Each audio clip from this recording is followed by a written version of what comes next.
Assalamualaikum. Okey, pertama kali anda tengok dulu video ni. Bila saya pakai soket ni,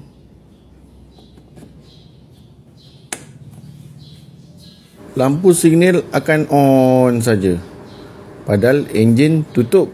Okey, anda dah saksikan video tadi Okey, 2 hari bulan, hari Isnin tak silap saya, kereta saya punya lampu tu ada problem lah. So bila nak bagi signal, dia laju belah kanan, and then signal tu sentiasa hidup. So enjin mati pun lampu tu hidup, so terpaksa cabut soket lah. Okey Okey, hari Isnin dah jadinya tu. Hari Selasa saya pergi ke Pro 2 Sri Muda, Taman Sri Muda, Seksyen 25. So saya tanya dia punya pomen lah. Saya bawa kat kereta, saya gini-gini, okey tak apa. Pergi dekat dalam tengok slot bila dia kosong. So hari Selasa saya pergi tu Selasa berapa? 3 bulan ke saya pergi. Okey. Ada slot hari Khamis. So 2 hari dah. Okey, saya hari Khamis pergi pula. Dia kami buat-buat, oh memang benda ni ada warranty. So bila ada stok dia akan call lah. So Khamis lepas saya punya appointment lah. So besok dah Khamis dah. Besok dah 12 bulan. Mana kalau ikut hari Khamis pergi Khamis seminggu lah So tak ada pun call. So hari ni hari Rabu, saya pergi Pro 2 Taman Sri Muda tu, saya tanyalah, saya follow up lah. Saya cakap hari Khamis lepas saya dah ni, tak ada call pun, macam mana So dia kata, yang Pro 2 Taman Sri Muda kata dia dah submit lah dekat HQ. HQ dia kat Rawang, so maknanya Pro 2 Rawang lah kot. So apa-apa Pro 2 Rawang akan, barang lampu tu Pro 2 Rawang akan hantar lah, gitulah.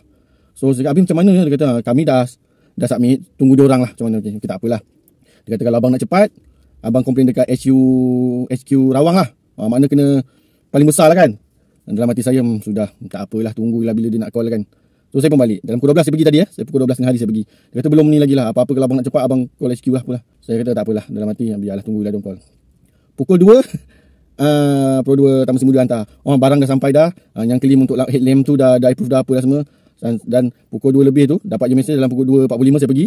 Saya terus tadi pukul 12 saya komplain cakap, ni pukul 2 dah hantar WhatsApp dah. Abang boleh bagi kunci apa semua. Alhamdulillah dia dah buat dah. So bagi saya lah kan, agaknya kalau aku tak follow up tadi, tak tanya, dah bila lah tu. Ibarat sekali kita pergi, kita ibarat tanya lagi, agak dia pun meluat, agak tengok muka. Terus barang dah sampai dah.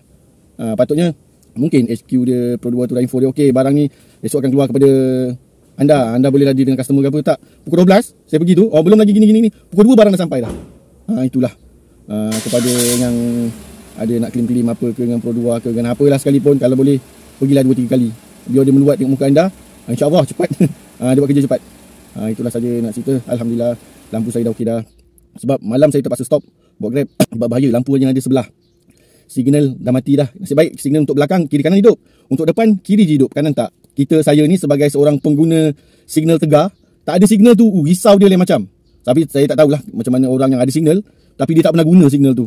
Kita yang tak ada ni risau nak bagi signal, takut jadi apa-apa. Sebab anda tak bagi signal. Padahal kita selalu bagi signal. Sekali orang kata lampu kita rosak, kita tak bagi signal, contohlah jadi apa-apa, accident lah contoh. Dia orang kata, anda tak bagi signal. Padahal kita seorang bagi signal, tapi disebabkan satu benda, kita dituduh seorang yang tak bagi signal. Padahal banyak lagi yang lain tu signal dia buat perhiasan je. So itu saya info. Alhamdulillah dah settle dah saya punya claim Pro 2 lampu depan saya, Azia X, Azia 2023 punya. Alhamdulillah semua dah ni.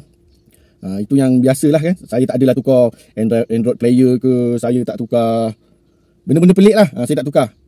Macam hari tu ada viral kata tukar sport rim tak boleh claim. Itu saya bawa maklum lah. Tapi Alhamdulillah lah saya tak tukar Android player saya. Mana tahu dia kata masa kita buat tukar Android player ni tertouching apa dah, lampu kita boleh terbakar.